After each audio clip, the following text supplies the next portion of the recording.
8 ಲಕ್ಷ ರೂಪಾಯಿ ಮೌಲ್ಯದ ಬಂಗಾರ ಮತ್ತು ಬೆಳ್ಳಿಯನ್ನ ವಾಪಸ್ ನೀಡುವ ಮೂಲಕ ಆಟೋ ಚಾಲಕರೊಬ್ಬರು ಮಾನವೀಯತೆ ಮೆರೆದಿರುವಂತಹ ಘಟನೆ ನಗರದಲ್ಲಿ ನಡೆದಿದೆ.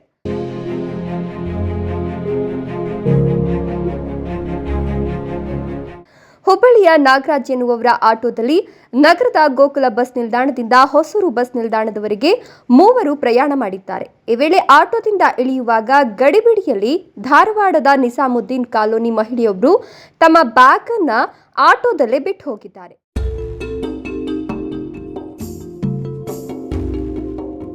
ಹೀಗೆ ಪ್ರಯಾಣಿಕರು ಬಿಟ್ಟು ಹೋದ ಬ್ಯಾಗ್ನಲ್ಲಿ 4 ತೊಲೆ ಬಂಗಾರ, 16 ತೊಲೆ ಬೆಳ್ಳಿ ಹಾಗೂ ಮನೆಯ ದಾಖಲಾತಿಗಳು ಇವೆ. ಪ್ರಯಾಣಿಕರು ಬ್ಯಾಗ್ ಬಿಟ್ಟು ಹೋಗಿರೋದನ್ನ ಗಮನಿಸಿದ ಆಟೋ ಚಾಲಕ ಹುಬ್ಬಳ್ಳಿಯ ಗೋಕುಲ ಠಾಣೆಯ ಪೊಲೀಸರು ಆಟೋ ಚಾಲಕರ ಸಮ್ಮುಖದಲ್ಲಿ ಪ್ರಯಾಣಿಕರಿಗೆ ಬ್ಯಾಗ್ ವಾಪಸ್ ನೀಡಿದ್ದಾರೆ. ಆ ಮೂಲಕ ಆಟೋ ಚಾಲಕ ನಾಗರಾಜ್ ಮಾನವೀಯತೆ ಮೆರೆದಿದ್ದಾರೆ.